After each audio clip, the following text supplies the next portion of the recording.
You didn't click on this because you wanted another highlight reel. You clicked because you've heard the same whisper turn into a shout. The WNBA has somehow taken the greatest gift it's ever received and turned it into a public relations bonfire. Fans say it. Broadcasters hint at it. Even some players admit it. The league that begged for a once-in-a-generation star finally got one, and then treated her like a problem to be managed instead of the engine to be protected. Here's the headline you came for, right up front. Caitlin Clark walked away from a seven-figure, equity-laced, Lionel Messi-style offer from a new league called Unrivaled, co-founded by WNBA stars Breanna Stewart and Nafisa Collier. An offer that promised over $1 million for 8 to 10 weeks of work plus a slice of ownership. While her official rookie salary in the WNBA was barely a rounding error at $76,535. She said no. Not because she couldn't use the money, not because she needed a nap, and not because of some starry-eyed loyalty to a league that sells out arenas on her name and then pays her like a mid-level office job. She said no to send a message, and the moment she did, the story stopped being sports gossip and started sounding like a congressional hearing preview. Let me put immediate stakes on the table so we're crystal clear. This isn't just about a contract, it's about control, not just about fouls, but about a culture, not just about ratings, but about whether a league can survive the gap between what fans expect and what the league keeps delivering. And if you're wondering whether this matters beyond a box score, consider what came next. A former White House staffer called for a federal investigation into the league over what he labeled a textbook, hostile work environment.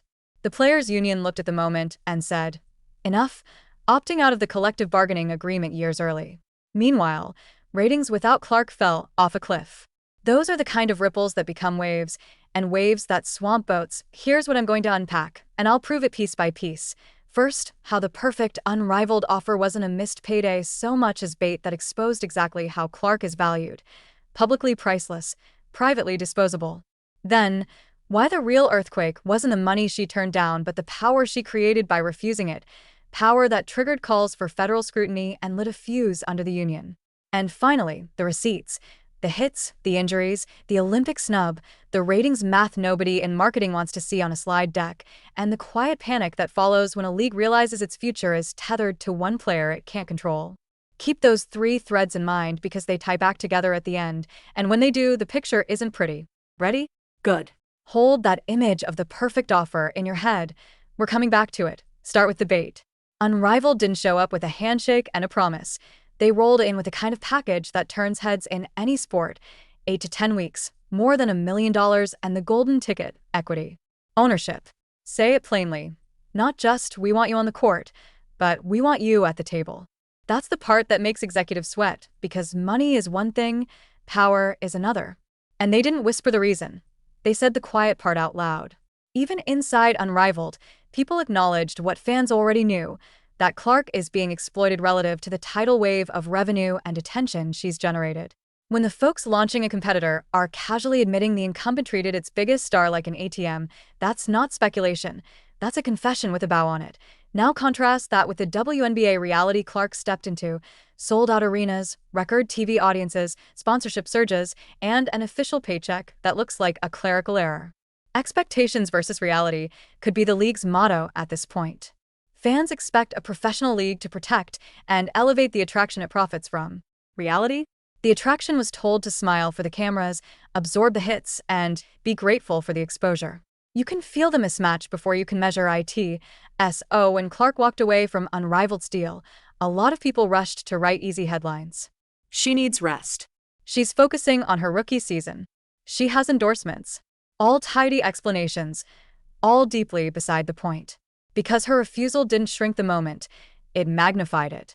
Saying no to guaranteed money and ownership is the opposite of passive. It's a flare fired into the night. Something is wrong here, so wrong that the obvious choice is the wrong choice. That's not fleeing power. That's defining it, and that's where the second best point hands the baton to the best one: leverage. Clark's no wasn't a retreat. It was the opening shot of a bigger game. By declining, she flipped the narrative from ambitious rookie cashes out to star refuses to validate a broken system. Suddenly, all the whispered concerns had a headline face. That's when the former White House staffer stepped forward and said the quiet part many were hinting at. This looks like a hostile work environment. Not tough defense. Not rookie hazing. A pattern. Look at the pattern the way you'd look at film. Multiple flagrant fouls in her first season. blindsides that felt more vendetta than basketball, the very public shove by Kennedy Carter, the hard takedown by Marina Mabrey, a stack of missed games, 10 of them when the league can least afford it. Opponents have admitted it. Sophie Cunningham spelled it out. The star of the league is not being protected. That's not a fan theory. That's an on-court witness statement. And at the league level? Crickets. No real suspensions that set a tone. No meaningful fines that make players think twice. No public stance that says, we know where our bread is buttered and we'll protect it. The big office shrugged while the ratings magnet collected bruises. Now press pause on the court and pan to the flag. The Olympics. If you think the culture stops where the hardwood ends, think again. Reports from veteran journalist Christine Brennan's upcoming book made the rounds and laid out a story that felt less like a selection and more like a coronation for the old guard. According to those leaks, Clark's spot was sacrificed as a farewell tour gift to Diana Taurasi, an icon, yes, but past her prime by any fair, competitive measure. The claimed rationale was even more revealing. Decision-makers feared the optics. If Clark made the roster and didn't get minutes, her popularity might overshadow veterans. Better to keep her off entirely than risk the spotlight drifting. Read that twice. They didn't snub her because she couldn't help them win. They snubbed her because she could help them matter more than they were comfortable with. When Indiana Fever coach Christy Sides told Clark she wasn't going to Paris, Clark didn't sulk or spin. She said 5 words. They woke a monster.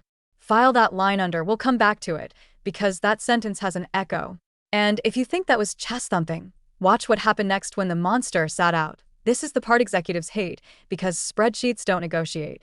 With Clark on the court, average viewership soared to around 1.81 million. Arenas sold out. Teams scrambled to larger venues. Merch tables needed extra staff. The league that used to ask for patience suddenly bathed in primetime relevance. And when Clark missed those 10 games, the bottom fell out. Average viewership slumped to roughly 847,000, a 55% collapse. That's not a blip. That's the kind of number that makes networks call emergency meetings and sponsors recalibrate budgets. Say it plainly, a league's viability should never be a Jenga tower with one block holding the middle. Yet here we are, and this is why her unrivaled no matters beyond the dollar signs. By refusing the escape hatch, she forced everyone to stare at the broken stairs. It validated the critics who said she was being used. It amplified players who had bitten their tongues for years. It made Protect Your Stars go from a slogan to a liability disclosure. And it created the perfect moment for the third force in the story, the players' union, to do something dramatic. They did. The union opted out of the collective bargaining agreement years early. Nneka Agwamike called it a defining moment. Translation: the patience tax has come due. Suddenly, everything that was locked until 2027 is on the table right now. Revenue sharing, salary structure, travel, TV splits, endorsement rules. That isn't a polite request. That's a lever. And the leverage works because of what Clark's decision proved. If the league won't protect its crown jewel, what chance do the rest have? Her sacrifice became their exhibit A. Now step back and appreciate the vice closing around league headquarters. On one side, a public call for federal scrutiny, hostile work environment, potential civil rights angles, the possibility of subpoenas pulling emails and policies into daylight. On the other, the labor force saying no contract, no show, daring management to run a league on slogans and archived footage. And in the center of that vice, the player they tried to shrink to fit the box. The one who moves ratings and merchandise and headlines in a way the league hasn't seen in decades. The same player who is told to wait her turn, take the hits, and be grateful for the exposure.